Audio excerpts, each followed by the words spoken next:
தேவனுடைய சமூகத்துல அவருடைய வார்த்தையை விசுவாசிச்சு நீங்க சிரிக்கிற ஒரு 2 நிமிஷம் நீங்க பிரேயர் பண்ற 10 மணி நேரத்தை விட வல்லமையானது.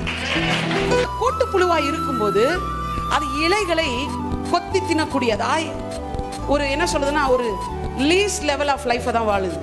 ஆனா நான் உங்களையும் என்னையும் படைச்ச கடவுளுக்கு கூட்டுப்புழு வாழ்க்கை கொடுக்கணும்னு விருப்பம் இல்லை, பட்டர்ஃப்ளை வாழ்க்கை கொடுக்கணும்னு தான் விருப்பம்.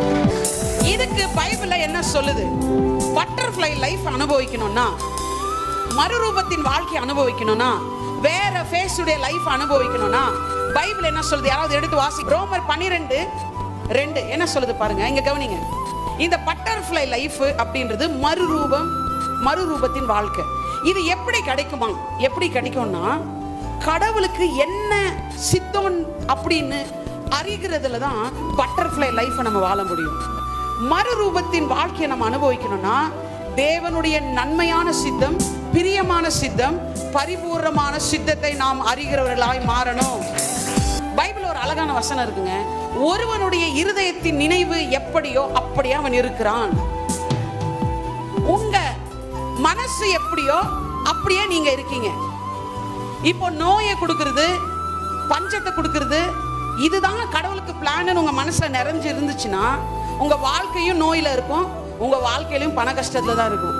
ஆனா என்னைக்கு இல்ல, என்னை படைச்ச கடவுளுக்கு நான் நோயில இருக்கிறதும் பண பிரச்சனையில இருக்கிறதும் விருப்பம் இல்ல, அது அவர் பிளான் இல்ல, நான் பட்டர்ஃப்ளையா இருக்கிறது தான் அவருக்கு பிளான் சொல்லி தெரிஞ்சுக்கிறீங்களோ, அன்னைக்கு எது புதுசாகுது? எடுத்த உடனே நான் இப்ப பிரசங்கம் பண்ண போறேன், இப்ப இதை கேட்ட உடனே உங்களை சுத்தி எல்லாம் பட்டர்ஃப்ளை லைஃபா மாறிடுச்சா?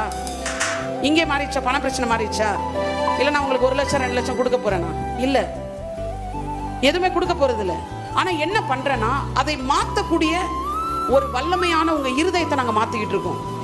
உங்க வாழ்க்கையை மாத்தக்கூடிய ஒரு பெரிய விஷயம் உங்க மனசு.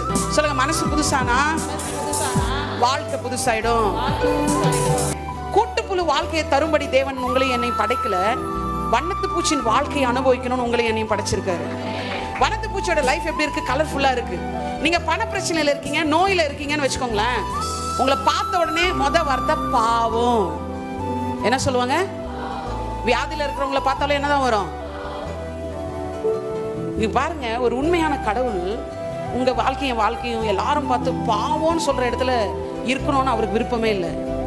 எல்லாரும் பார்த்து எப்படிரா கூட்டு புழுவா இருந்த நேத்து கீழே இருந்த நீ, அதான் பாருங்க, யோசேப்பு முந்தின நாள் சிறைச்சாலையில இருக்கிறான், அடுத்த நாள் பார்த்தா அதிபதியா மாறிட்டான். என்ன பாக்குறவங்க, என்ன ஒரு 100 பேரை பாக்குறீங்கன்னா இதுல ஒரு 4 பேராவது பொறாமப்படுற அளவுக்கு நான் வாழணும். இதுதான் பட்டர்ஃப்ளையின் வாழ்க்கை. உங்க பக்கத்து வீட்டுல உங்களை பார்த்து என்ன பண்ணோம்? ஐயோ பொறாமப்படுறாங்க, கண் திருஷ்டி, நல்ல திருஷ்டி அது. இப்பதான் நீ ஃபார்முக்கு வந்திருக்க, கண் திருஷ்டி எல்லாம் நமக்கு வராது.